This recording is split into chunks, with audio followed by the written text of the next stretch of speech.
Hello everyone. आज मी तुमच्या समोर घेऊन आली आहे एक छोटीशी स्टोरी, पण ती निगडीत आहे तुमच्याशी, माझ्याशी, आपल्या सगळ्यांशी. तर हे वाचण्याच्या आधी एक छोटीशी वॉर्निंग आहे. मला हवे आहेत तुमचे 5 ते 8 मिनिट, तुमच्या आयुष्यातले फक्त 5 ते 8 मिनिट तुमच्यासाठी, तुमच्या येणाऱ्या जनरेशनसाठी. सो प्लीज, तुम्हा लोकांना 3-3, 4-4 पेजेस वाचायला खूप जड जातं. सो मी व्हिडिओ करते, तो कमीत कमी तो फक्त ऐकण्याची तस्ती घ्या. हे सगळं आपल्यासाठी आहे, आपल्या येणाऱ्या जनरेशनसाठी आहे. So please, thank you.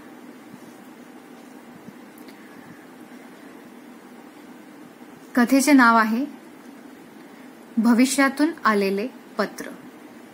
हो, भविष्यातून आलेले पत्र. वाव, आज माझ्या आयुष्यातील सर्वात आनंदाचा दिवस आहे, कारण मला 10-10 लिटरच्या 2 वॉटर कॅन्स विकत घेता आल्या त्या प्रायव्हेट शॉपमधून. हो, 2 कॅन्स. खरंच वाटत नाहीये. हां, थोड्या महाग आहेत, 2,500 रुपये पर लिटर. हो, बरोबर ऐकलत, 2,500 रुपये पर लिटर. पण काय करणार, सरकारी कोट्यातून 8 ते 10 लिटर पाणी भेटणं आणि ते पण 1,000 ते 1,500 रुपये लिटर शक्यच नाही. त्या सरकारी प्रोजेक्टची वेटिंग लिस्ट खूप लांब आहे. तुम्हाला तर माहितच आहे की आपल्या सरकार कसं काम करतं. 80% पाणी जे आपल्यासारख्या सामान्य लोकांच्या कोट्यातून जातं ते त्या उच्चभ्रू श्रीमंत लोकांकडे. पैसे जे देतात लाखो करोडोंमध्ये. मी तर ऐकलंय त्या श्रीमंत लोकांकडे 4-4 टाक्या भरलेल्या असतात पाण्याच्या, आणि ते लोक म्हणे आठवड्यातून एकदा आंघोळ करतात, आणि माझ्यासारखे सामान्य लोक 2 वर्षातून एकदा आंघोळ करतात, ते पण 1 ते 2 मग पाण्यामध्ये. हो, बरोबर ऐकलंय, 1 ते 2 मग पाण्यामध्ये. बाकीच्या दिवशी तर त्या रिसायकल्ड वेट टिश्यू पेपर्सनी काम चालवतो. पण किती दिवस ह्या रिसायकल्ड टिश्यू पेपर्सवर अवलंबून राहणार. मला ते घाणेरडे पाणी नाही वापरायचे जे काही लोक ब्लॅकमध्ये विकतात. ते पाणी खूप दुर्गंधी असते. याक. आज आहे 12 फेब्रुवारी 2095. हां, 12 फेब्रुवारी 2095. माझा मुलगा सनी एन्जॉय करेल त्याची आंघोळ, ते पण 1 लिटर पाण्यामध्ये. हा त्याच्या आयुष्यातला खूप महत्वाचा आणि अविस्मरणीय असा दिवस असणार आहे. कारण मला खरंच कल्पना नाही की परत कधी मला इतके जास्त पाणी भेटणार. आणि त्या रिसायकल्ड वेट टिश्यू पेपरचं पण काही खरं नाही. ते कधी पण आउट ऑफ स्टॉक जाऊ शकतं. का? अहो, पाणी नाही तर झाडं नाही, मग पेपर्स कुठून भेटणार? 98% नद्या, तलाव कोरडे झाले आहेत. मग जमिनीत तरी पाणी कुठून येणार? आम्ही दिवस काढतोय कसे तरी ह्या इम्पोर्ट करून आणलेल्या तांदळावर, जो भेटतो 8 ते 10,000 रुपये पर किलो. आणि काही भाज्यांवर ज्या जेनेटिकली इंजिनियर्ड आहेत कमी पाण्यावर जगण्यासाठी. पण ह्यामध्ये पौष्टिकता अगदी नाहीच्या बराबर.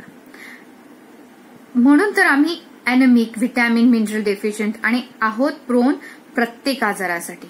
आम्हाला कधीही कुठलाही आजार केव्हाही होऊ शकतो, कारण की आमच्यामध्ये कुठल्याच प्रकारची प्रतिकारक शक्ती नाहीये. पण कशी तरी पोटाची खळगी भरतो, थोड्या प्रमाणात का होईना. आणि अशा आजारांच्या विळख्यात अडकून लाखो करोडो लोकांनी आपला जीव गमावला आहे. आणि आपली लोकसंख्या अगदी अर्ध्यावर येऊन पडली, अगदी निम्म्यावर. आणि काय बोलू त्या परदेशातून इम्पोर्ट करून आणलेल्या धान्यांवर. 8,000 ते 10,000 किलो भेटतं हे धान्य. पण किती दिवस अजून भारताला जमेल हे धान्य इम्पोर्ट करून आणणं? दिवसेंदिवस आपल्या भारतीय बँका रिकामा होत आहेत. फक्त अजून 6 ते 8 महिने आणि भारत अगदी पेनीलेस होईल. काहीच पैसा उरणार नाही त्याच्याकडे. आणि मग भारताला दुसऱ्या देशांकडे मदत मागण्याशिवाय काहीच पर्याय नाहीये. ज्या देशांनी पाण्याला महत्व दिलं, पाण्याला कन्झर्वेशन करण्यासाठी महत्व दिलं, ते ही त्या योग्य वेळेमध्ये, जे आपण लोकांनी दिलं नाही. मी तर ऐकले आपले जे शेजार राष्ट्र आहेत, आपल्या शेजार राष्ट्रांनी भारतासोबत एक डील केली आहे. 2 वर्ष पुरेल इतके अन्न पुरवठ्याच्या बदल्यात काश्मीर, हिमाचल प्रदेश, उत्तराखंड आणि सिक्कीम. काय दिवस आलेत. पाण्याला महत्व न दिल्याने आज भारताला आपले अभंग असे भाग आपल्या शेजार राष्ट्राला द्यावे लागत आहेत. एकेकाळी आपण आपल्या शेजार राष्ट्रांना किंवा कुठल्याही जगातील मोठ्या शक्तीला आपण हरवलेलं आहे आणि आपण आपल्या विविधतेत नटलेल्या भारताला कधीच तुटू दिलं नाही. आज ह्या राष्ट्रांकडे असलेल्या नदी, तलाव व डॅमच्या पाण्याने आपल्याला हरवलंय. एक कटू सत्य. अचानक डोक्यावर एक छोटीशी खपली पडली छताची. काय करणार, हे घर खूप जुनं झालंय, 100 वर्ष जुनं. पण मला आणि माझ्या वडिलांना इतर खूप महत्वाची कामे होती. जसे थोडे पाणी कुठून भेटेल का, कमी किमतीत धान्य भेटेल का, ऑक्सिजनचा साठा आहे का, आणि ही घराची डागडुजी करण्यासाठी वेळ कोणाला होता. उफ, ही गरमी. आज 54 डिग्री टेम्परेचर आहे फेब महिन्यात. शरीरात पाणी नसल्याने घाम हवा तसा फुटत नाही, त्यामुळे बॉडी टेम्परेचर नेहमीच जास्त असतं. खिडकी बंद करतो.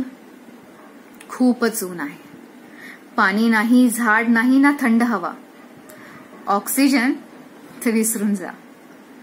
फक्त सगळीकडे दिसतो तो वाळवंट, जाणवते ती फक्त गरमी. अरे, हा तर सनीचा एक स्केच आहे जो मी काढलाय त्याच्या 8व्या बर्थडेला. खूप गोड आहे ना. वयाच्या मानाने थोडासा लहान दिसतो. कुपोषित म्हटलं तरीही चालेल, पण खूप हुशार आहे, खूप संवेदनशील आहे. त्याच्या आईला जाऊन आज 5 वर्ष झाली आहेत. ती डिहायड्रेशनने गेली. खूप हतबल झालो होतो मी तिला तसं बघून. त्या दिवशी ठरवलं होतं काहीही करेल, पण मी सनीला अशा त्रासात नाही बघणार, असा त्रास नाही होऊ देणार. मी खूप काळजी घेईल त्याची. हा शब्द मी पाळू शकेल का नाही ह्याची भीती मला आता रोज सतवत असते. पाणी जे भेटत नाहीये दिवसेंदिवस. सायंटिस्ट खूप वर्ष झाले काम करत आहेत समुद्राच्या खाऱ्या पाण्याला पिण्याच्या योग्य बनवण्यासाठी.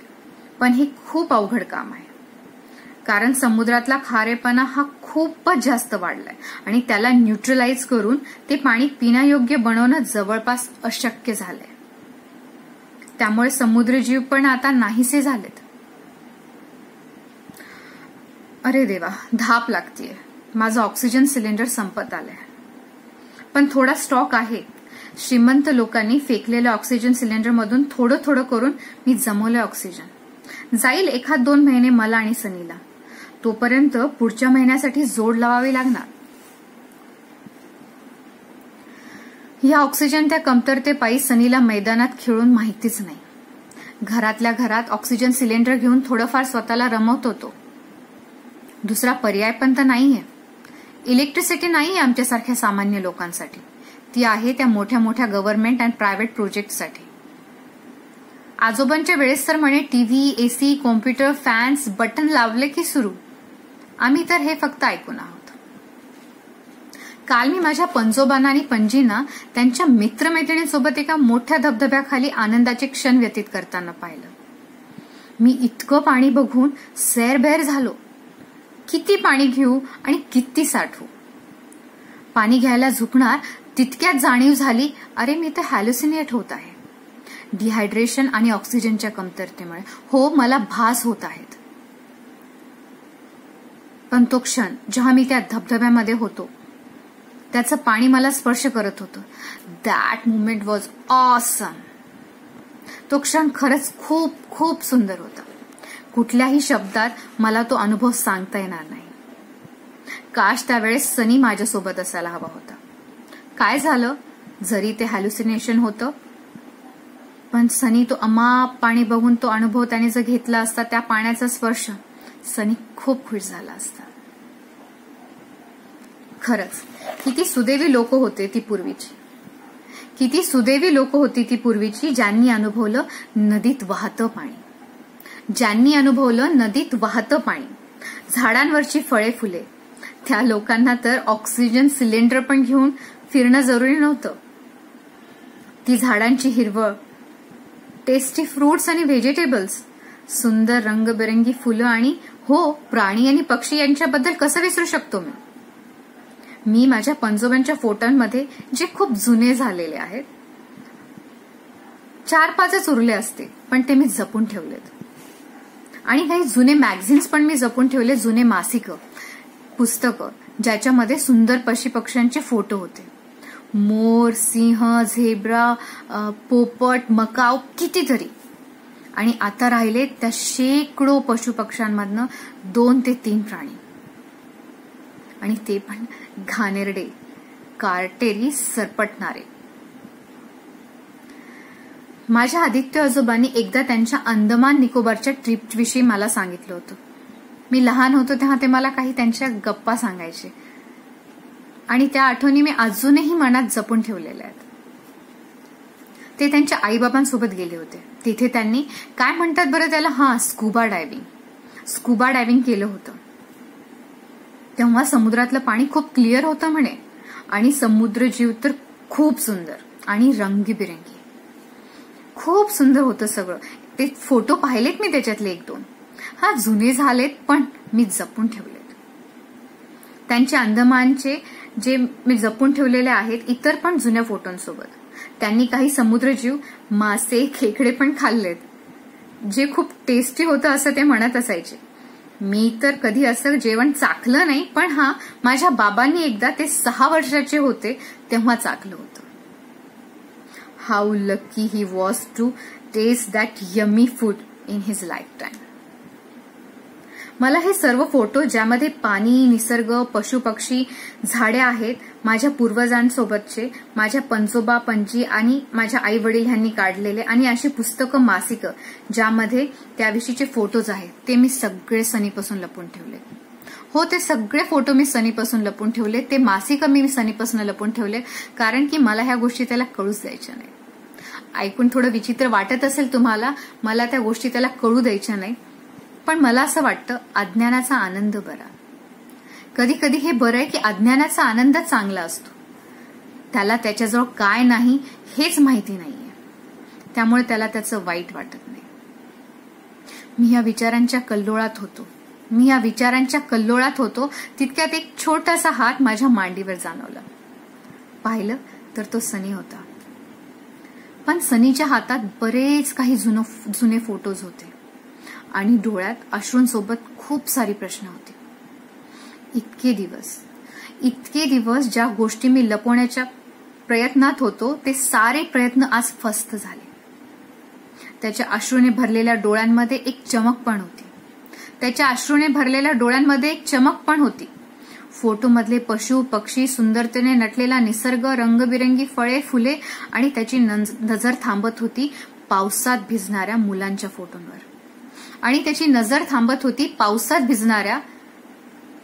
फोटोंवर. आणि आजोबांच्या बर्थडे पार्टीसाठी सजलेल्या डायनिंग टेबलवरच्या वेगवेगळ्या चविष्ट दिसणाऱ्या अशा नॉनव्हेज आणि व्हेज अन्न पदार्थांवर. इतके खाण्याचे प्रकार त्यांनी पहिल्यांदा आयुष्यात पाहिले, कारण की त्यांनी जन्मापासून जे पाहिलं असेल तो उकडलेला भात आणि थोड्याफार 1-2 उकडलेल्या भाज्या. त्यामुळे इतके चविष्ट पदार्थ, जे दिसायलाच इतके चविष्ट आहेत, आणि इतक्या व्हरायटी त्यांनी आयुष्यात पहिल्यांदा पाहिल्या. सनी अगदी दबक्या आवाजात विचारलं, का? त्याने विचारलं, का? का बाबा, का? का आजोबा, पणजोबा ह्यांनी आपला विचार नाही केला? आपण तर ह्यांचंच रक्त ना, आपण त्यांचेच ना, मग त्यांनी काही क्षण थांबून आपला विचार का केला नाही?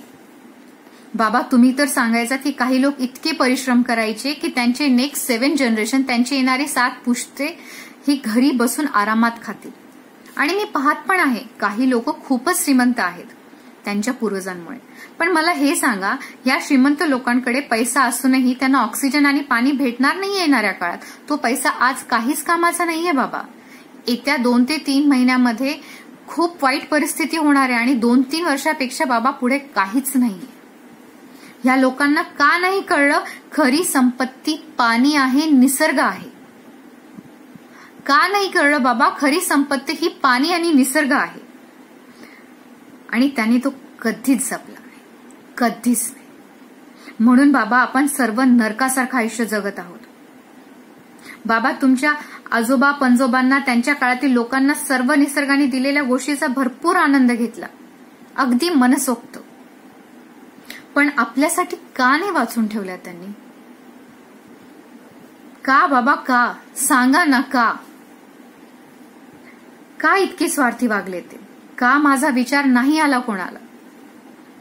आपण त्या नरकात राहत आहोत जे आपल्या पूर्वजांनी, आपल्या आजी आजोबा पंजोबांनी आपल्याला वारसा म्हणून दिलंय.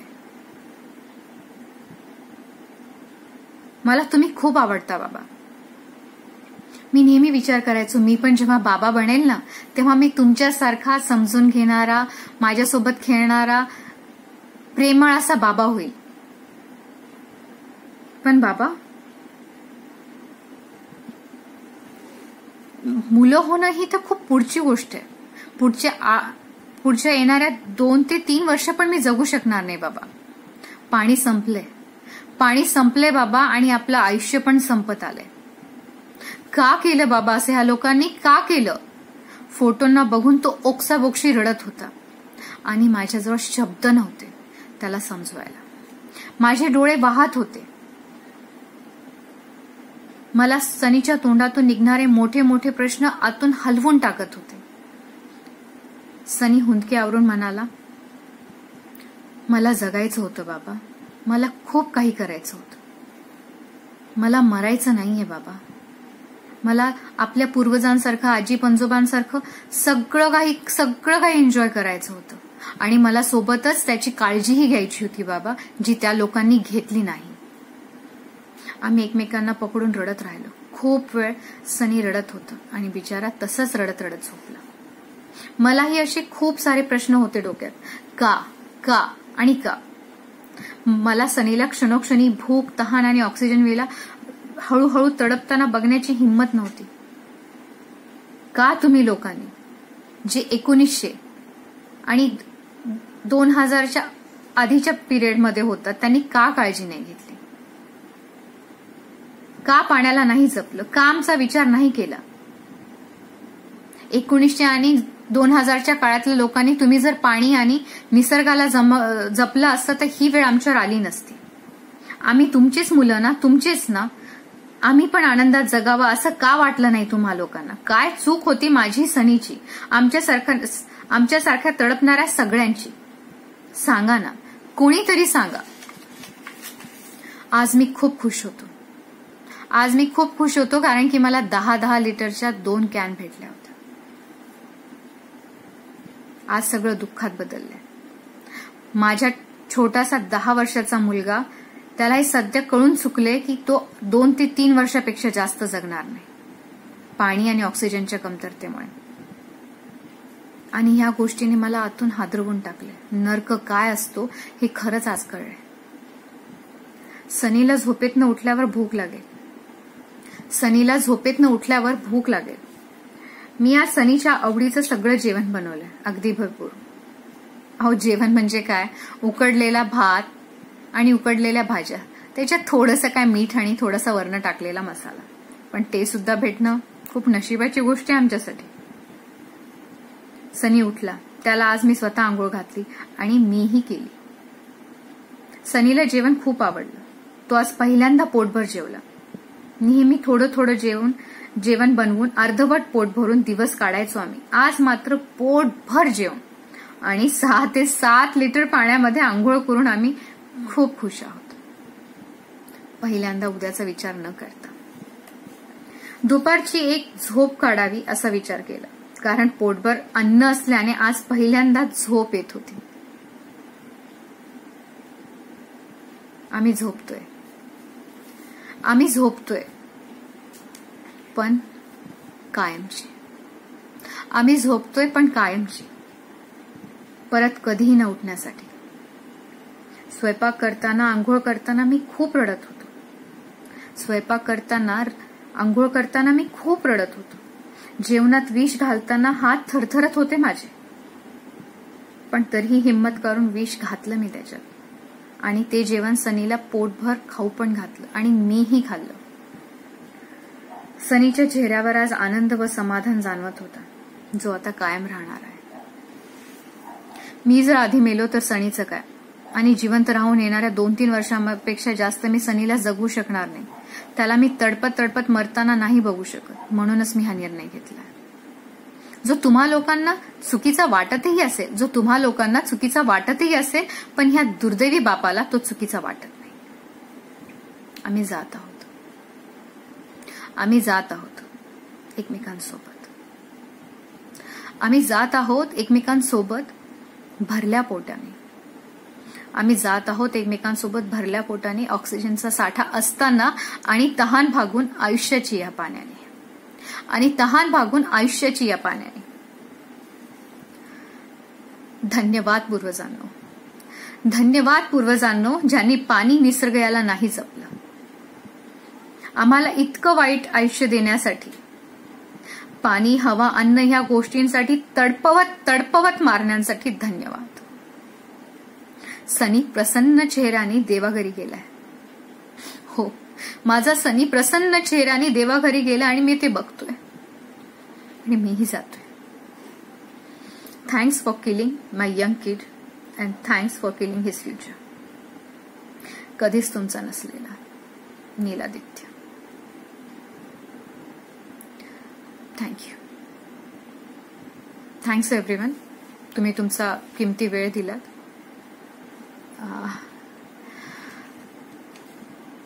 थँक्यू.